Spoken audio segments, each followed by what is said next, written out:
This is the Pitt State Basketball Coaches Show with women's head coach Amanda Davied and men's head coach Jeff Boschee. Here's your host, Eddie Lomshek. Welcome, Pitt State basketball fans, to our first installment of the Pitt State basketball shows for this season. Eddie Lomshek along with women's coach Amanda Davied to begin things. Pitt State teams, of course, into their season. Per usual, we have two shows scheduled here in the month of December. We'll do it tonight, we'll do it next Monday, and then we'll break for the holidays and be back with you after the first of the year. But Pitt State basketball off and running indeed. On the heels of our football show, we just concluded that with Pitt State head coach Tom Anthony for the season. But for basketball early in the season, and boy, oh boy, is there a lot to talk about with Pitt State basketball because both teams dealing with some newness, and for the women especially, very, very different look than however many months ago when we ended the season in Pittsburgh, Pennsylvania. So, Coach Davied, obviously not your first go-around with it, but 5 games under your belt, and I'm not even sure where to start. Where do you feel with this team dealing with the newness? Let's start with that because you knew you were going to have a lot of inexperience. So just talk about your mindset going into this season, maybe expectations a little bit given the inexperience. Yeah, well, we got to have our kids in June just for camps and stuff and let them kind of start to mesh and get to know each other, and as well as us getting to know them. We had just finished recruiting actually because of some departures late, and so we'd added probably 3 new kids kind of late.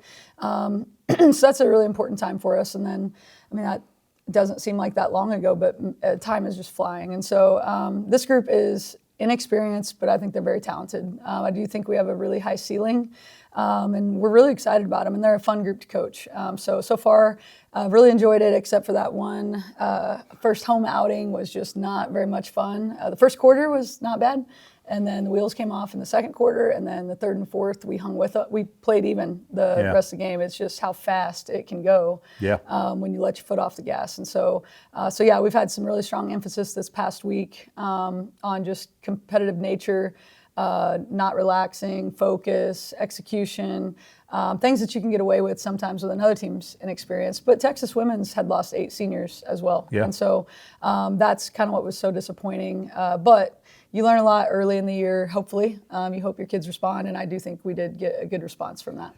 With, I'm not even sure, again, where to start with, returning players, newcomers, whatever, but bottom line is you had this quartet from Northwest Arkansas you had signed in the early signing period. You just lose Corinna, Grace, and Sydney, who had played together in the summers. Same thing for this group. So talk about your emphasis on recruiting high school players that you hope will develop into program players. Yeah, well, we actually just talked about that the last game that we just played versus who did we just play? Angelo State. Yeah, yesterday. Yesterday was just, the last comment I said to them was programs shouldn't graduate. And that's putting a lot of pressure on the freshmen, but they don't seem to be freaked out by the pressure. But we're trying to they have to learn fast and they have to learn by fire. And I think they're doing a heck of a job with it. But we are really excited about this particular group. And the timing of it is very ironic. The similarities are very ironic. So it's kind of a fun little story. But I think that they welcome that. And so that's where I think that, we've got a good program, and I just continue to try to give them the same teaching points that in my young head coaching career so far, I've seen what the differences are between our groups. And a lot of it is competitive nature and just how we start practices and how we focus and how intentional we are. We've got some of our own little coin phrases that we use now, and our assistant coaches are bought into that. And we're really unified. We just have to continue to gain experience. With program players, I think about this, especially the success in high school that Corinna had at Halstead, Grace at McPherson, which is the basketball capital of Kansas. Marin and Casey for you. Marin Adams, Casey McCumber out of Farmington, Arkansas, part of 3 straight state titles to cap their career at 2 different classifications. What do you like best about players from successful programs? They must know how to win. I remember Coach Lord saying that, just recruit winners, and I didn't quite know what that meant. I was kind of self-made, just get in the barn and shoot and do all those things, work hard, and these kids do that, but they must know how to win because I don't know that our record, we're so close to being, 2-3 3 or whatever, like having a losing record with those overtime wins. And they made plays that got us through some stretches. Marin, I think, is just kind of, she's waiting, like she's not sure if she's supposed to take over or not. And there's been one practice after Texas Women's that I just kept telling her, take over. We do a certain drill.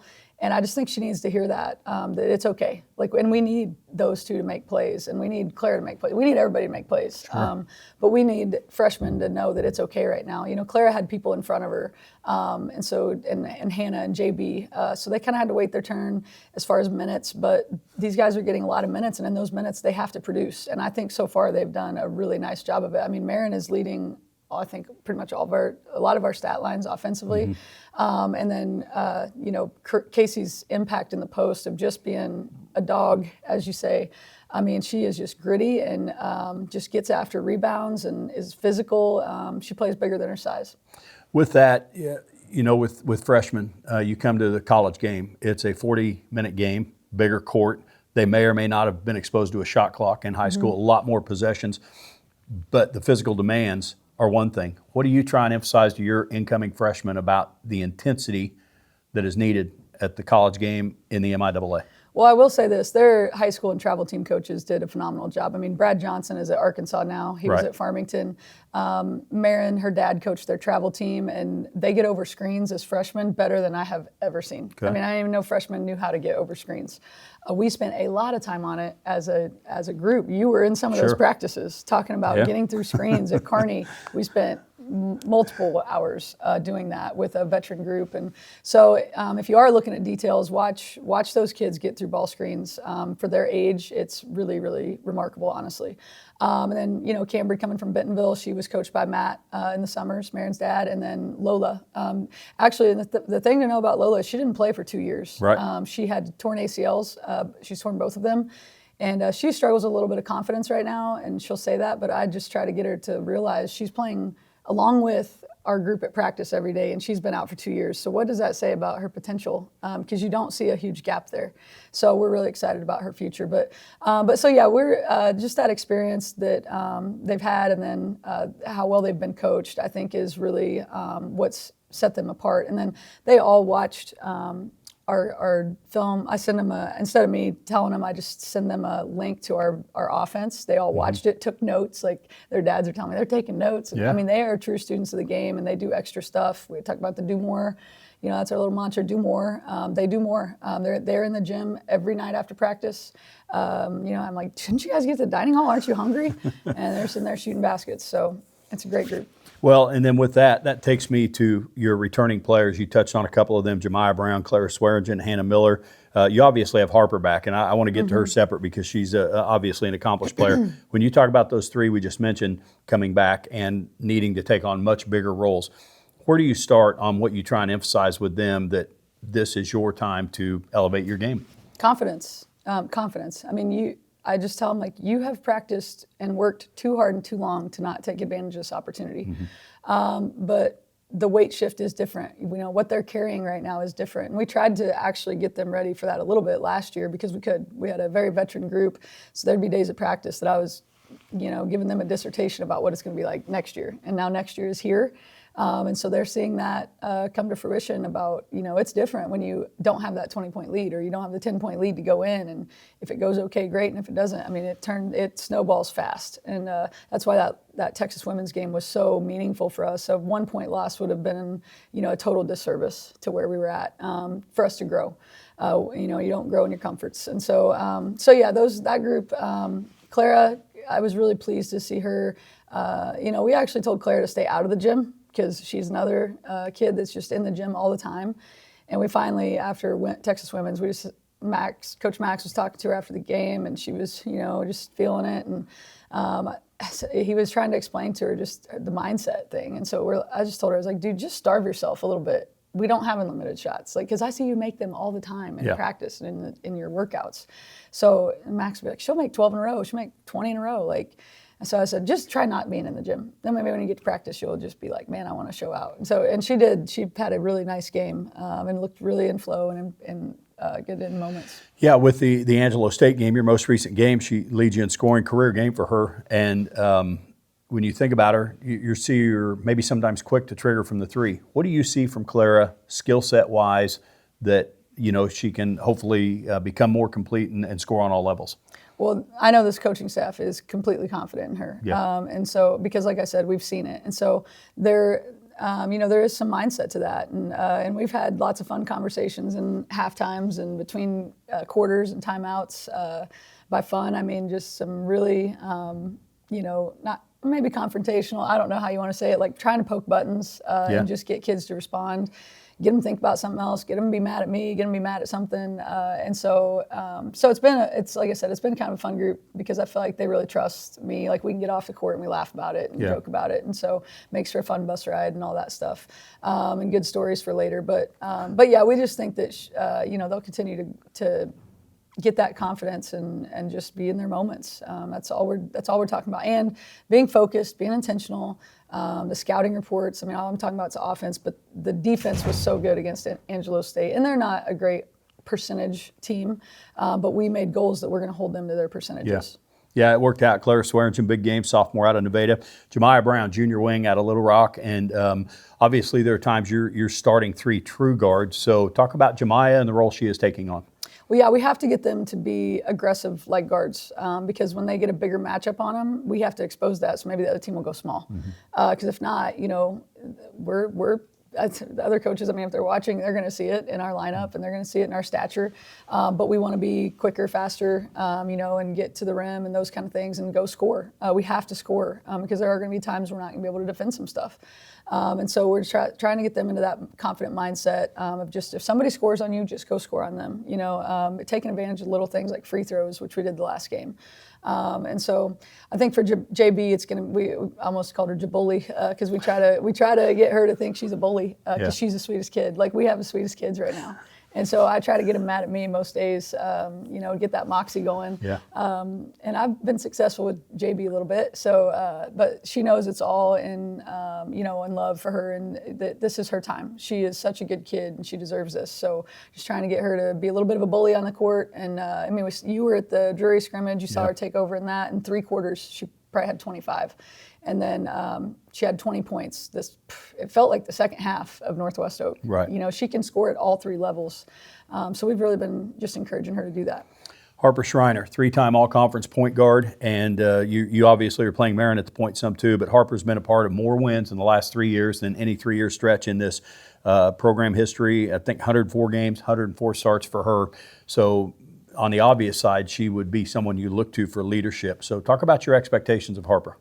Well, I mean, she is by far one of my favorite players I've ever recruited, ever watched play, and she just impacts the game so much on so many different stat lines and the things you can't see, just the hustle plays. And then now you're getting to see a lot of her leadership take over. And there's days probably that Harper doesn't feel like she's, right now, because I'm trying to get her to be more disciplined because she'll kind of go rogue every once in a while and then she'll make a play. And that's, I teased her after Northwest. She doesn't always probably think I'm teasing her, but Northwest Oak, I'm like, dude, you had me cheering for you, pulling my hair out and then cheering for you again because I know you are going to make plays, but if we can get you to be a little more disciplined, then our whole team is going to benefit from that. And so she's starting to see that, I hope that the team we have right now is not the team we've had. We can't have multiple mistakes and live through it. Like we don't necessarily have that confidence in the scoring yet. We have to be disciplined in our philosophy. We have to really buy into it. And so we're trying to get her to understand that. But her leadership and my ability to lean on her right now, and she'll kind of she is another assistant coach. She's an assistant coach on the floor. And I'm sure she's tired of hearing the same things that she's heard for 4 years. But the impact that she has made on this program is as much as anybody. And it's a lot of behind the scenes of other people, but then not because people can see how hard she plays. And I brag about her all the time. So, I hope that she realizes there's a little tough love there too sometimes. Harper Schreiner's going to have a chance at the end of it all to, I mean, you're talking about 1,000 points, 700 rebounds, 500 assists. I think you're playing Marin at the point so Harper doesn't break your school career assist record, but she'll have a chance at that. Not. Make a run at that, and we'll hope for it. And then also talking about top probably career 6, 7, 8 in steals for Harper Schreiner. So as Coach mentioned, she can do it on all levels. We'll take our first break with women's coach Amanda Davied. When we come back, we'll talk about some of the other newcomers to this team through the transfers and where this team is as we get set to begin conference play. More of that with Pitt State women's coach Amanda Davied right after this. The Silverback Fund just helps us go above and beyond to be able to be the best in the MIAA. You see it as a financial investment, but it's really an investment in people, which is what Pitt State's all about. We recruit at such a high level. We are competing against a lot of Division I's now. What's going to set us apart and have us in the conversation is the financial part of it. We couldn't have this success without individual donors, without the community support. If you're on the fence about giving, come out to games, look at the athletes, and see what kind of experiences they're getting. Welcome back to our first installment of the Pitt State Basketball Coaches Shows. Women's coach Amanda Davied with us up first here and on our flagship 100.7 and the KSHQ app on this cold Monday. And then we'll have shows next week as well. And Pitt State Athletics will release the video installment of these shows Wednesday at noon through the Athletics YouTube channel. Coach, we were talking about kind of the makeup of your roster. You obviously had to get in the portal, get a couple of kids there as well. So without jumping to anyone specific yet, talk about first and foremost what you look for in transfers to make sure they are fits for your program, basketball talent aside. Yeah, I mean, other than talent, we try to do our homework on and just get to know them as fast as we can. Right. It's like speed dating. It's crazy. But we'll even talk to other coaches, who they've had before. We try to talk to their travel team coaches and do as much research as we can. They're doing the same thing on us and comparing us to other schools. And then past that, we try to be transparent because I don't want anybody to get here and realize how hard it is or that the team makeup is not for them or that I'm not the type of coach they want to be around or whatever. So we try to just be transparent. And so through all of that, I think we found 3 pretty good ones, honestly. And so we're excited about them. But that's the main thing is just transparency, I think.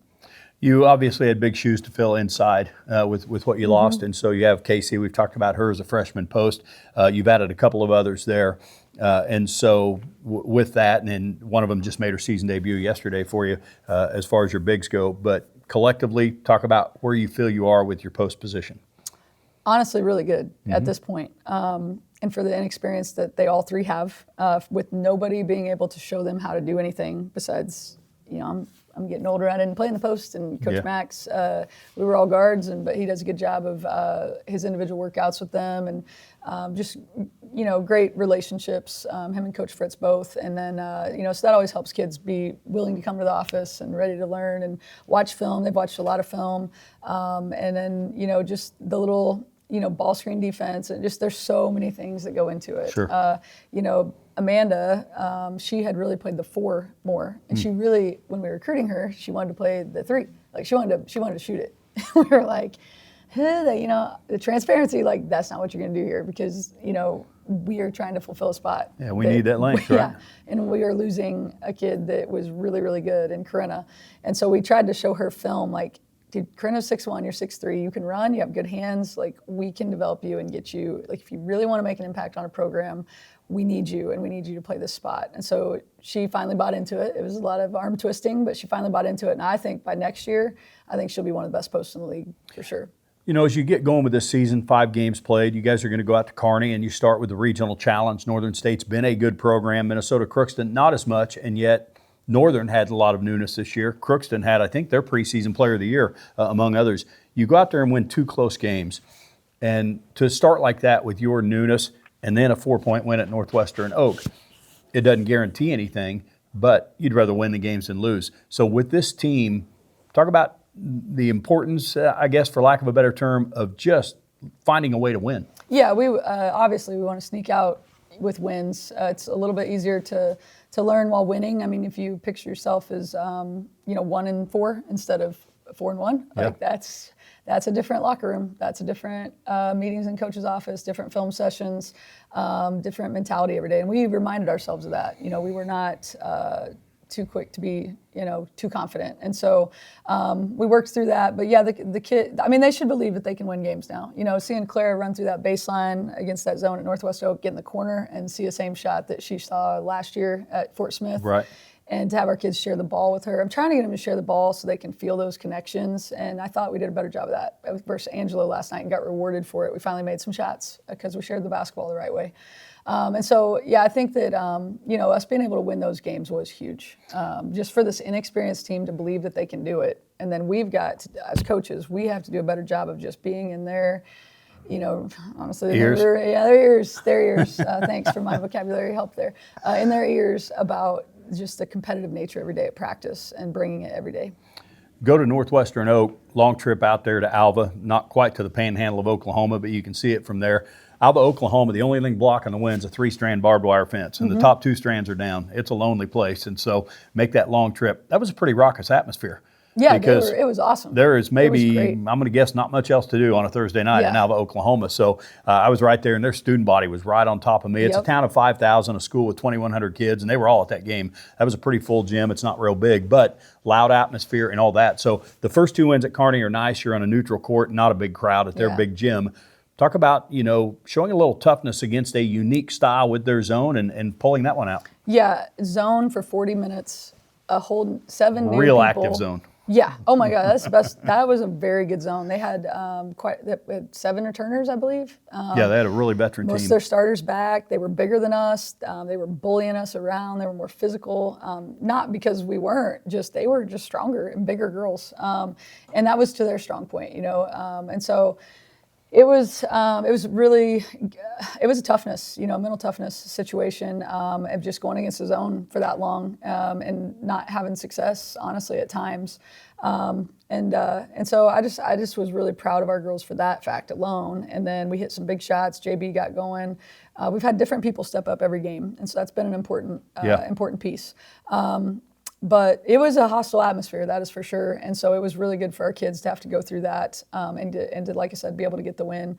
And it was a lot of fun for them, I'm sure. I was over there sweating a little bit around the collar, but it was good. No, it's always good to go through those experiences. You can learn a lot from it, but you'd rather learn from a win.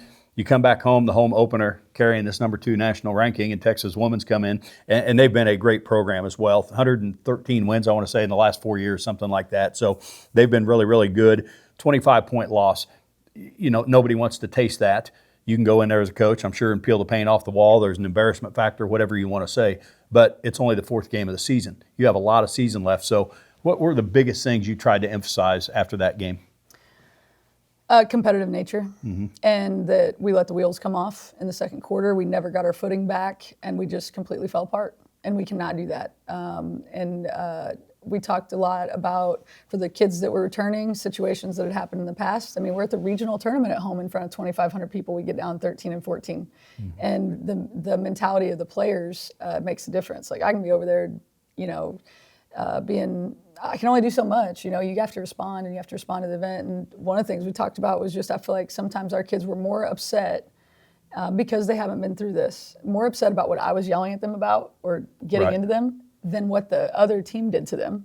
Why is, I'm getting under your skin and you're getting mad at me, but you haven't really done that with the other team on a competitiveness of they just scored on you and you just trot to the other end. Not okay. And so we really talked about, we made them watch the film because I was really rethinking our Thanksgiving break because we put on Tuesday. Texas Women's wanted to put on Tuesday instead of Wednesday. So we gave them Wednesday as a cardio day and lifting, and then Thursday was off, obviously, and then we only had Friday, Saturday to get ready for Angelo, so I was a little nervous. And so I said, be ready to watch the film on Friday. I said, no, actually, you're going to watch this film. You're going to make your own notes. Watch yourself. You're going to watch all of it and give us all your notes. And they did, and the notes were really, really good. And so that accountability and that they have to own it, I think, was a huge part. The only help is at the end of your own hands. And nobody's going to help you. If you were embarrassed, well, then I guess do more. It was self-inflicted. A lot of the things were so self-inflicted. And then, like I said, we just did not respond to it at all the right way. You know, with non-conference games, you played Northern and Crookston, some familiarity there. You had just played them the season before up at Aberdeen. Texas Women's and Angelo, no familiarity. And so you can look at video. You have an idea of what they do with a coach that's been there for a few years. But talk about preparing for that, ultimately you're going to get into conference. It's so early, but it's a one-time deal, and you don't know anything about them. So talk about that aspect of it, dealing with not only your newness, but then an unfamiliar opponent. Yeah, well, we honestly, we really felt like we could compete well against Texas women's, and that's what I mean. We just didn't compete. Like, we got to a point, it was 22-16. I mean, we knew we didn't guard them well the first quarter, and then first couple minutes we were okay, and then we just went, we just started doing stuff we don't do. I'm showing our players film where we throw it to the high post. Our post player, in transition, we throw it to the high post. When have you ever seen us do that? Mm-hmm. Just multiple clips like that, defensively, just no pressure whatsoever. Everybody's talking about the back cut the number 23 kept making on Marin or on this person. It was because we didn't have any ball pressure. Right. That is not a hard pass when you have no ball pressure. So there was lots of those things. And then we knew it was going to be a little bit like our Arkansas Tech scrimmage, where they were, Angelo State especially, was just going to be poking at the ball, scrappy. Yeah. And so we've talked a lot about just being stronger with the basketball. I mean, we just showed film on what we've looked like and what they do. And if you show up like this again, you're going to have another embarrassing day at home. Yeah. And so the kids have been responsive to that, and they will take some chewing. Our kids really will. But we're just going to have to do that a little bit more and get them going. One thing offensively, you've gotten to the free throw line a bunch. Entering the Angelo game, you did not have necessarily a great percentage as a team, but holy cow, you have a lot more attempts than your opponents. So talk about that aspect through your dribble drive offense. How much of that should be an advantage for you? Well, that was another thing we worked on in practice, was just move the basketball. Look at our assists. It's not good. Our turnovers are bad. And so it's really bad assist-to-turnover ratio. We're not taking care of the basketball, and we're not sharing it. So, which I guess maybe, I don't know, will that lead to more turnovers if we pass it more? I don't know. But I think we'll be rewarded for that. We're just taking ill-advised shots. Some of our shots are as bad as a turnover. And so we're taking high degree of difficulty shots. Just make simple plays. You didn't see Corinna, Grace, all these guys doing these miraculous, crazy finishes. There's simple plays, plays that they work on every day, plays that we expect to take. And so the free throw line is important. We're going to try to attack. So we worked on, we call it 0.5 decisions. Got it from one of my former assistants, Jacob Roark. And it's just, you don't stand with the basketball. Either just make a decision. You should kind of already know before you catch. And so move it, whether it's dribbles, pass, cut, whatever it is. Rebounding wise, not a big difference right now. I mean, you've had a couple of games that you give up too many offensive rebounds and that, but bottom line is, what kind of potential do you see for this group when it comes to being a rebounding team? Well, I would say that's on me too. We've been doing rebounding drills every day. Northwestern Oak was the first, because we focused so much on our offense. Zone offense, that we wanted to be sharp and we wanted to make shots and all those things and find shots that we didn't block out as well as we should have, and just keeping sharp on it, because we have really, checked people. We want to hit them right in the chest, get them stopped early. And we just didn't. And so that was 16 offensive boards for them, I think. Something like that. That would be a huge difference in that game, just stopping 4 of those. And some of it was they were bullying us in, and they're shooting it, and you're under the rim. Right. You can't get those. But there were others that were bad. We just didn't even touch people. And then happened again, Angelo State, and we did do blockout drills. So, but our kids can do it, and so it's just got to be something that we make into a complete habit again. Ball goes in, we go out, we tag, we check people. We're going to make people make shots over us, and hopefully, check them out and give them only one shot. Yeah, I'd be remiss to not mention Casey McCumber, 18 rebounds in the loss to Texas Women's, third most in a game. So for her 4th career college game, that's a pretty good night on the glass. Coach, we'll wrap it up here because you start conference play this week. 2 doubleheaders at home with Central Oak Thursday, Rogers State Saturday afternoon. You have 5 games to learn so much, but with the amount of newness, what's your biggest message to your kids when it comes to handling the rigors of MIAA play? Well, and I'll add on to that about Casey, because she did that against that post player is very good. Oh, yeah. She's a 4-year kid. Casey's a freshman. So just on her tenacity. But that is going to be a big part of it. Like I said, how hard will we compete night in, night out? Who will show up? And that's what we ask them, who are you? Who are you? And thank goodness, we did a little better outing for our fans. I said, I told the girls that you didn't like watching that. Imagine how people felt that paid to come see you play. And so, we wanted to redeem ourselves as far as at least just our competitive nature. And so I think that's going to be the biggest things, our ability to prepare and carry that preparation into the games. I had to just tell them that, we're not just doing this stuff at practice so that I don't have to waste your time. Like, we're supposed to look like we've been practicing, look like we're running an offense, look like we're on the same page defensively. And so I thought we looked much better versus Angelo. We still have a lot of things, but I did think it was better. Well, it'll all be important and gets magnified in conference play given the familiarity you will deal with. We'll take our next break. When we come back, Jeff Boschee will join us on the other side. We'll talk about the men's program here in our first installment of the shows. More of that right after this.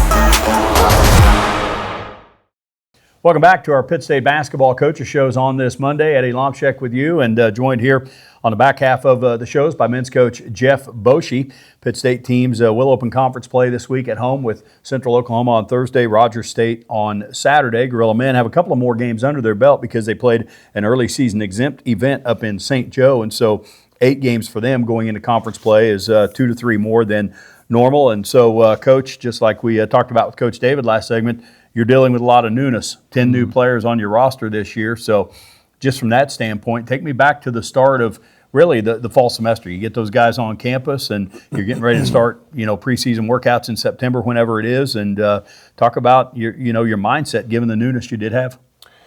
Yeah, once we solidified our team, we asked some of the guys, if they wanted to come in June and just kind of be around each other, get to know each other.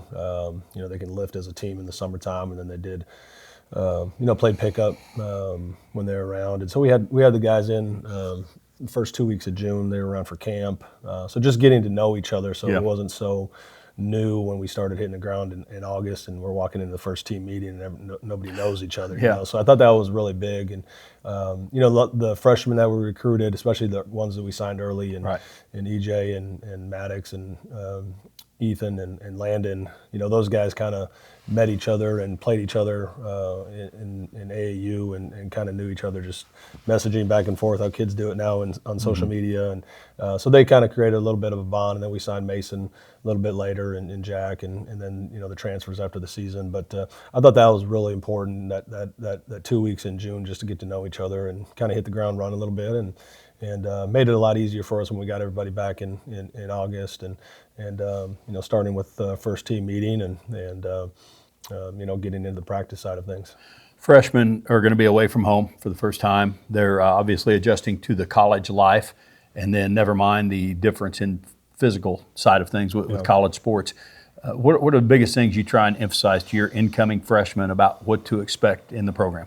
Well, I think it goes with every recruit, but really with freshmen is just understanding the strength and the speed of the game. And I think our freshmen for the most part have really adjusted well in understanding that. But I think the toll on your body, understanding that and how long of a season is. We don't start until the beginning of October, but really we're pretty in deep in August and September with the conditioning and the rigorous weight training program that we go through. And so sometimes your body gets into a shock a little bit, and and then you got 4.5 months on top of that of day in day out of practice, and then games Thursday, Saturday, and the travel aspect. And then you got to pile on school and study hall and all that stuff. And so it's a full-time job, and getting them to understand that sometimes can be tough for some, but I feel like for the most part our guys have done a pretty good job of adjusting to that.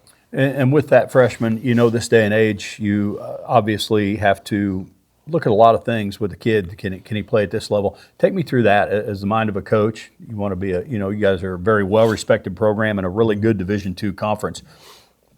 What all do you look at when you try and project if a freshman can come in and play, and yet what has to happen if you think you might need a red shirt and those discussions? Yeah, you really don't know. You kind of think, and that's the hard part as a coach. Like, how many transfers do you bring in when you bring in freshmen if the freshmen aren't ready? And losing the amount of guys that we lost last year, that was, a balancing act, juggling act, and trying to figure that out. Sometimes the ones that you think are going to be ready aren't ready, and the ones that you think aren't going to be ready are the ones ready. Yeah. So it's I can remember my time at Missouri Southern, we had some really good teams, and Elijah Clark, who was from Edmond, Oklahoma, and we didn't think he was going to be ready at all. How skinny he was.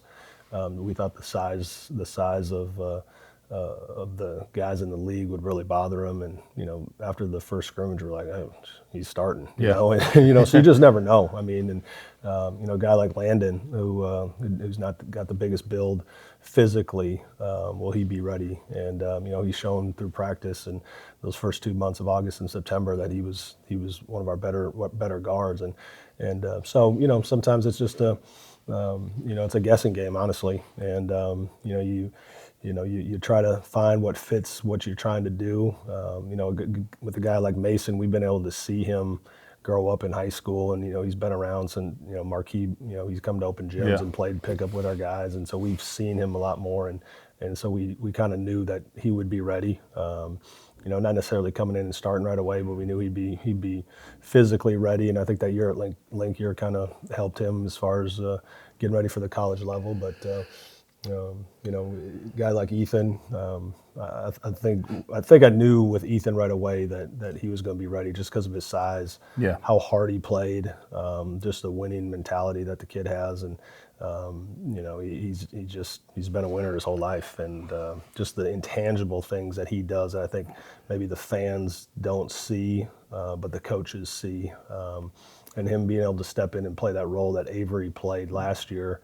But doing it at 6'7", Avery's had downfalls where he wasn't a great rebounder, he wasn't the best defender. Where, Avery could shoot it better than Ethan, but I think Ethan just has a lot more intangibles and just a lot more dynamic than what maybe we had with Avery. Where Avery was really good with scoring the basketball and shooting it, but I think you look at the Central Oklahoma game last year in the conference tournament.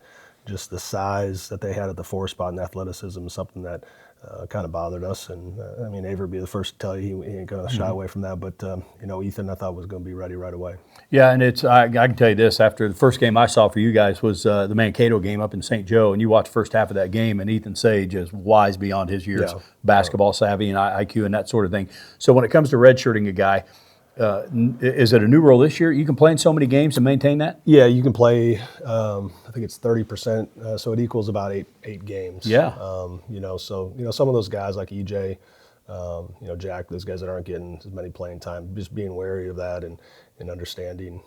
You don't want to take away a kid's year if he's not playing as much or doesn't get in the rotation. But it's an everyday thing with practice. There's no set. If EJ can build his way into the rotation, then we need to play him. It's kind of like David last year. We went into the year and we talked to David about redshirting, and then we kind of figured out as we went along that hey, we need a backup point guard to give Jordan some relief. And David was playing really well in practice and doing some really good things, and we pulled his red shirt and played him. So it's an ongoing thing. I think I'm still trying to navigate a little bit on totally saying, all right, red shirt, let's go through your postseason or preseason weight training program, and trying to get bigger and better for next year, or do you keep them kind of on the same path as the guys that are playing, and lifting lightly and trying to see and working them in the games. But I think it'd be an ongoing situation the whole year. Well, and you start this year with 18 guys on the roster. It's a good thing because as they say, you can't have enough offensive line depth. You can't have enough pitching in baseball. Well, in basketball, I don't know how many guys you need at your disposal. I'm not sure it's fair to pass judgment on your team at all because you've had a revolving door. Ethan out right now with a foot injury. Obviously, your bigs, your true fives, without those guys right now as well. So talk about as a coaching staff the discussions you guys have had trying to navigate the injury situation. Yeah, it's something I've recently kind of been thinking a lot more of, are we going too hard and too long in practice? It's such a fine line to balance, especially this time of year when we've had so many games this early. We haven't had this many games this early in the season, and it's frustrating. You get, a couple days ago we had Daryl back doing half court live stuff and playing really well, and then after those 2 days his knees really bothering him again, and then he's having trouble walking downstairs, and Tane knees start to swell up, and gets a shot, and now he's out, and Henry's been an ongoing thing throughout his entire career, and we've got to have close to 40 feet sitting on that sideline. Right. Yeah. Maddox Teeter, 6'7" guard that can really shoot it. We had high hopes for, and he's just having a nagging knee problem, tendonitis, trying to figure it out. He had surgery on it about a month ago or so, and it's just not seeming to get too much better, and so it's frustrating. But again, you gotta play the cards you're dealt, and you can do with what you got. And the guys that are in there, we got to get better. Point guard position, obviously critical to any team because of the ball's in their hands all the times, and you lost an impact guy in Jordan Friesen to the transfer portal, conference player of the year for that matter. So here you have Connor Rogers, you have Mason English, and then and Coben can play the point a little bit. How do you feel collectively with your point position? I feel really good about it. I really do. I wasn't expecting. I knew Connor could score the basketball just with what he did at junior college level. He wasn't on the best team per se, but his percentages were really good. I think he shot 48% from the field and 46% from the three-point line, and averaged 18 a game. And so he didn't have that. He had a really bad first game against West Texas, and then ever since then he's really scored the basketball. I think as far as the scoring aspect that Jordan gave us, Connor definitely is right there. I think he gives us a different dynamic. He's a lot better defensively than Jordan ever was, and he shoots it from the three a lot better than Jordan. So I think Jordan, obviously his mentality to be able to pass it, his speed of getting downhill, something that is a little bit better than what Connor is. But Connor's just different. Like the way he can get you on his shoulder and body through people and finish around the rim is really unique, and something that we really needed with Jordan leaving. But then, you look at, saying Connor's maybe not as good a passer as Jordan was. Well, Mason's leading the league in assists, I believe, right now. Yeah, he's over 6 a game. Yeah, and he's got the ability to shoot it. He can get downhill, finish at the basket, can pull up from pull up from the mid-range, and he's got kind of that same ability of seeing one play ahead that Jordan had. So you kind of got a combination with two players and with replacing Jordan. Not just newness on your roster, your coaching staff as well. You have some newness there. You elevated Bryant Youngberg up there, and Avery sticks around now, and Blake Rogers, you had Connor's brother on staff as well. How do you feel that transition's been? I think it's been really good. I feel like this is probably one of the best staffs that I've had since I've been in coaching collegiately, as a head coach. I think Avery, for how young he is. I mean, I just told Coach DePriest this morning that he's kind of like a seasoned vet. He did the scouting report for he's done a couple now, and I mean, you don't hear any nerves within his voice. He can direct the scout on the court. He's got a really good rapport with our guys, so I feel like we haven't skipped a beat with that. And Blake comes from a really good program at Southern Arc. He did a lot of things down there, and he's the same way. Like, it's at the Division II level, usually you have one or two assistants and they're rotating scouts every single game. Right. Well, now we have the luxury of all four guys have the ability to do scouts, so it kind of alleviates a little bit of pressure on those guys of not having to cram scouts in so fast, and we can get a little bit better look and more in depth with personnel and things that they do, tendency offensively and defensively.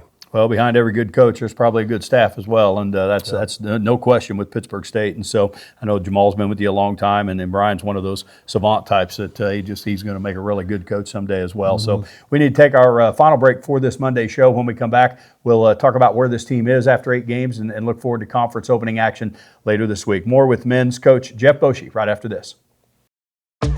This isn't just where you go to class. It's where you chase what's possible. Where grit isn't taught, it's lived. Every drop of sweat writes the next chapter in guerrilla history. Ross out of the backfield, Bratton in trouble, Jordan Rogers! This is pride. This is your future. This is Pitt State.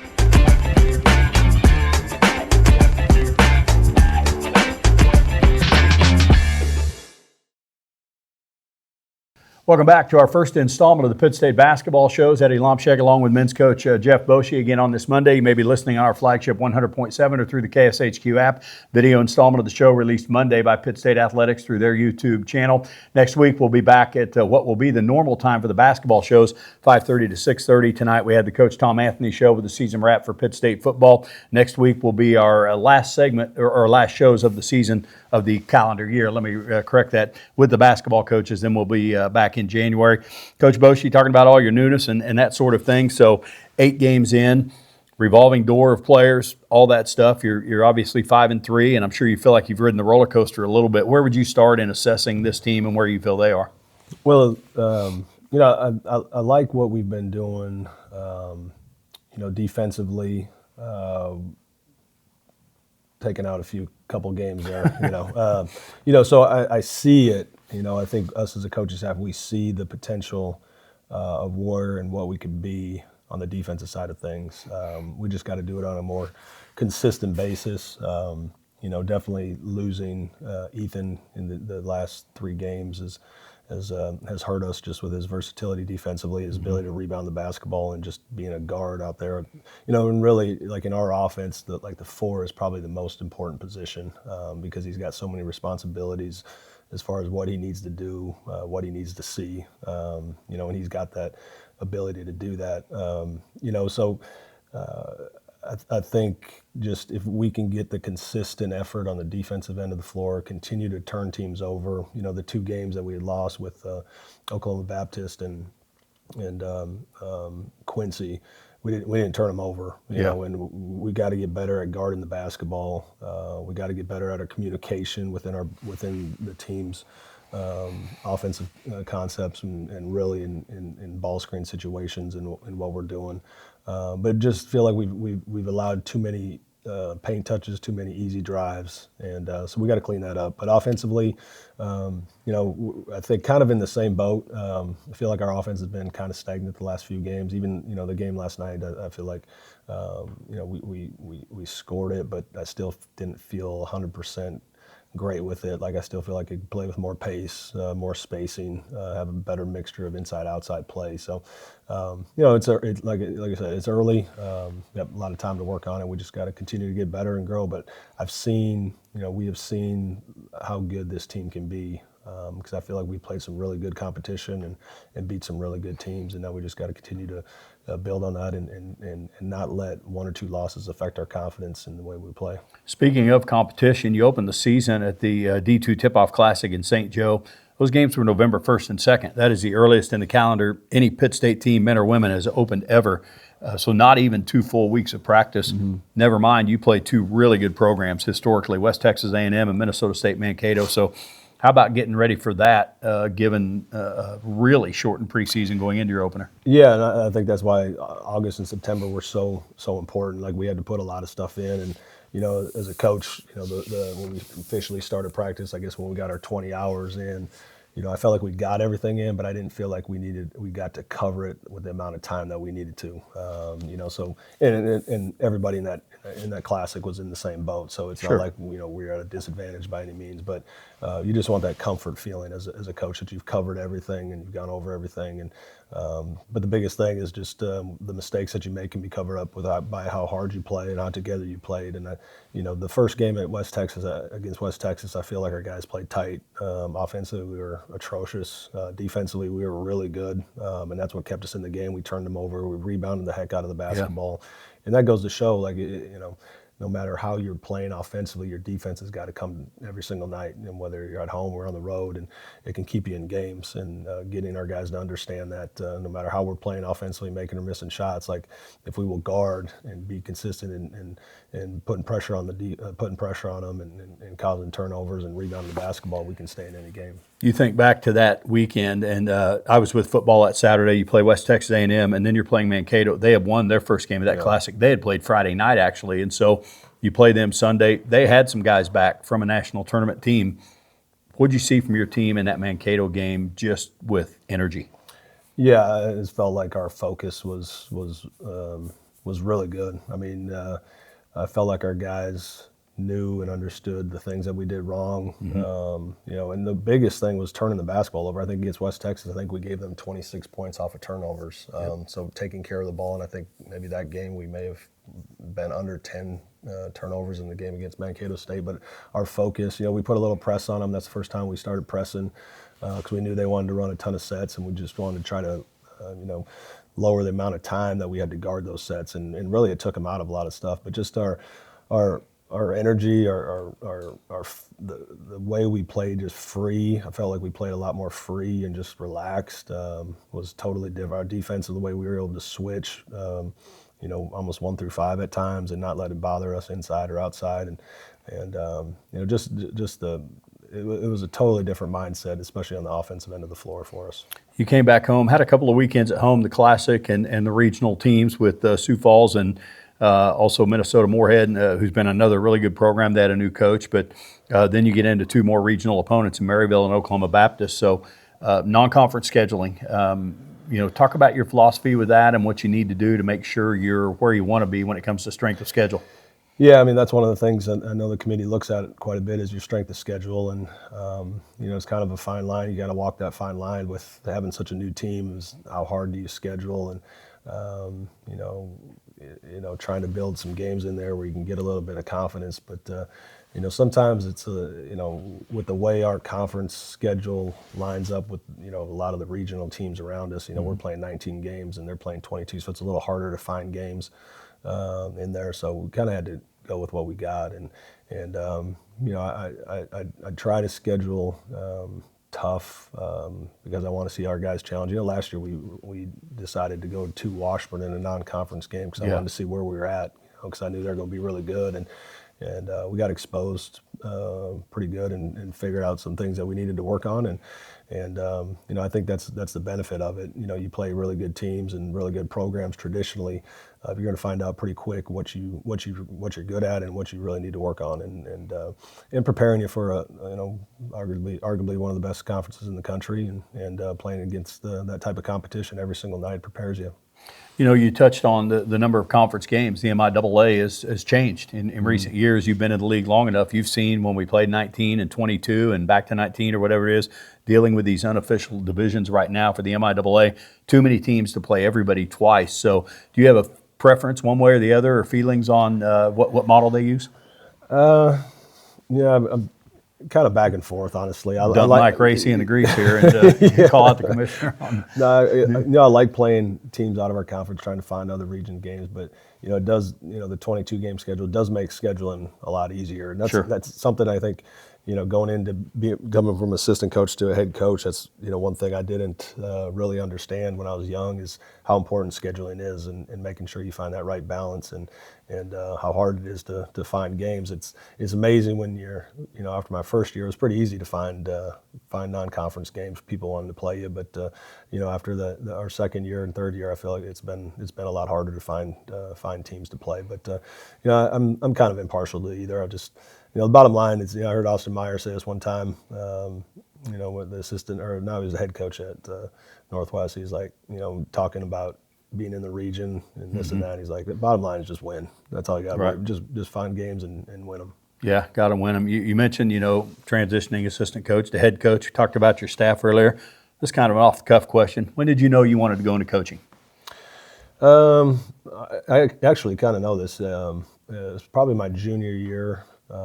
At KU when I was playing, I kind of knew that if I was to make the NBA, it wouldn't be a long thing. It wouldn't be anything like that. So I knew it was going to be kind of borderline if I was going to be able to do it. And I wasn't, terribly, high on going overseas and playing overseas. I did it for a little bit and just wasn't for me. So that's when I really started to pay attention to Coach Williams and the way he coached, the way he handled us, the way he handled winning and losing, the way he handled practices, and I knew my brother coached, and so I kind of had